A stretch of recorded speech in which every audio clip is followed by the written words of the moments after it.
Right, guys. Okay, we're now moving on to the further calc section of your textbook. Okay, Kabir.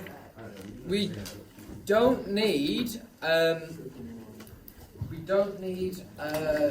rule, which was the last thing on the last exercise. That's just part of P2. It doesn't appear in the P3 exam, so we don't need to worry about it. It's real easy anyway, but it's completely unnecessary. Today we are looking at the derivative of inverse tan x.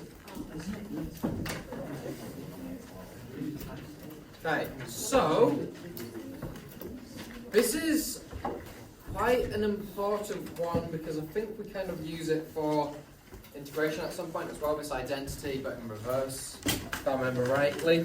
But, guys, so, inverse tan x, okay? We can't treat inverse tan x as tan to the minus 1, because that isn't actually what inverse tan means. That would be cot x, okay? So, what we say is if y is equal to the inverse tan of x, what could we do to this equation to get into something that you could potentially differentiate? What can you do with inverse tan? Differentiate y. Inverse tan is not 1 over tan, that's cot. Differentiate tan y. Tan y. We're going to change it to tan y, and then we're going to differentiate Isn't that right? tan y. Yeah. I did. Okay. I didn't So, we're still going to differentiate the way we normally would in terms of getting it to dy by dx. We're not going to do dx by dy, we're going to do dy by dx. But we learned in one of our previous topics what happens when you integrate y, something to do with y. What does it generate? It gives us a dy by dx. So what does tan differentiate to? Not just sec squared. So tan differentiates to just sec squared. So we get sec squared y times dy by dx. Okay. So trig in I can't remember what we call that topic. Is it implicit or is it implicit differentiation? No, implicit. No, parametric is the two different equations that you then make one. Yeah, I think it's implicit differentiation. Okay, so tan y, all of trig can be differentiated like implicitly. So if you've got a y term in it, just differentiate it normally times y to y by dx. Okay, and that is equal to 1. Okay, because x when differentiated just becomes 1. Okay, the rearrangement of this means that we can say that dy by dx is equal to 1 over sec squared y. Is that right? Yeah. Yep, cool. And then, from sec squared y, we can use the identity, and I'm just doing proof here. Sec squared y is equal, was it sec squared y is equal to 1 plus tan squared y? Yes. Okay, is equal to 1 plus tan squared y, which is your 1 is equal to sine squared plus cos squared, but then divided through by cos squared, so that you end up with 1 over cos squared plus is equal to cos squared over cos squared plus sine squared over cos squared. That's where that identity comes from, if you've forgotten. So we're going to replace our sec squared with this. And the reason we're going to replace our sec squared with this is because we already actually know what tan squared y is based on what tan y is. So dy by dx is equal to 1 over 1 plus tan squared y. And we can say that if tan y is equal to x, then tan squared y is equal to x squared. So then dy by dx just becomes 1 over 1 plus x squared. So the differential of inverse tan becomes 1 over 1 plus x squared. Okay, that's for proof. So you just need to learn that identity. The differential of tan is 1 over 1 plus x squared. I think in the book they say 1 over x squared plus 1. It doesn't matter. It's a plus. It's the same identity. Again, in this circumstance, the x itself represents the thing that's inside that bracket, not necessarily just an x. Okay, so if we've got the question used in the book, example 1, y equals the inverse tan of 3x.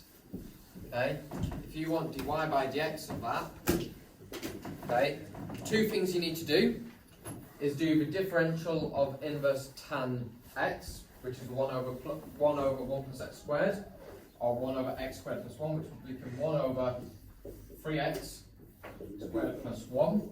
But whenever we differentiate a term where the x term is not just an x, then you need to consider what else might happen. So because it's 3x, we also need to then multiply by 3.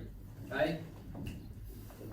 So I think in reality what we can say is, if you've got y is equal to the inverse tan of ax plus b, then dy by dx is equal to 1 over ax squared plus 1 times a.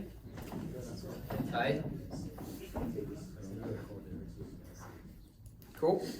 In fact, I think it's actually chain rule, just if we can say f of x. Yeah. So if we change ax plus b just to f of x, then what you end up with is f of x squared times the differential of f of x. So, anyway, finishing this off, you're just going to get 3 over 9x squared plus 1. Okay.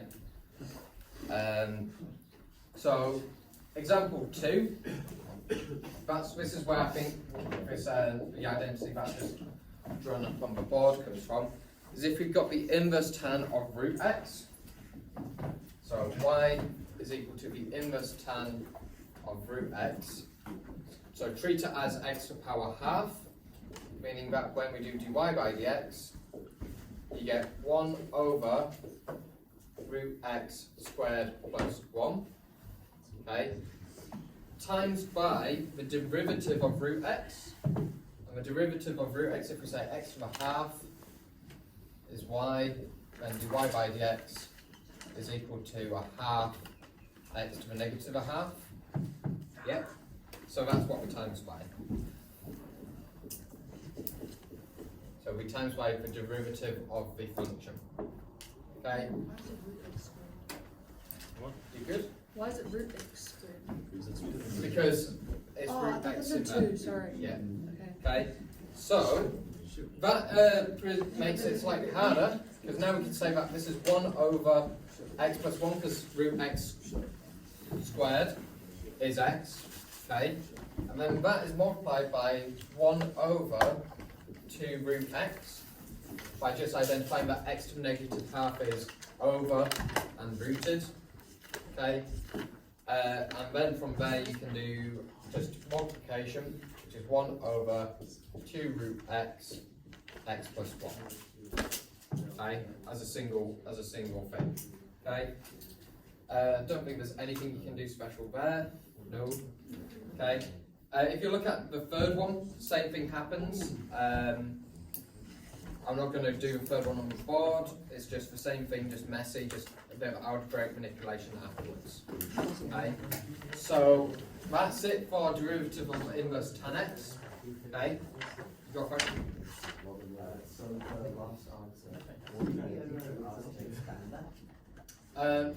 No, well you could expand it, because you just treat it as x to the half, and 2 times that is 2x to the 3 over 2, this is just power 1 added together, plus 2x to the half, all divided by 1. Which you could all write as a single fraction maybe. Oh no, because it would be -1 and then it would be, no.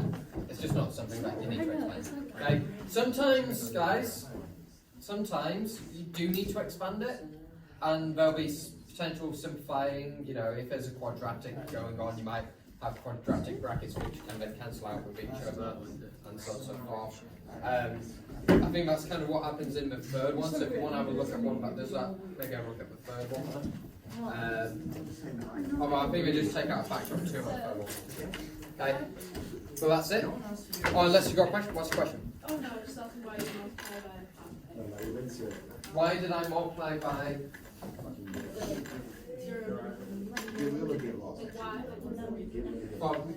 Multiplying fractions. No, the derivative. Why do you multiply by the derivative? Off the top of my head, no idea. But I can probably do it quickly now.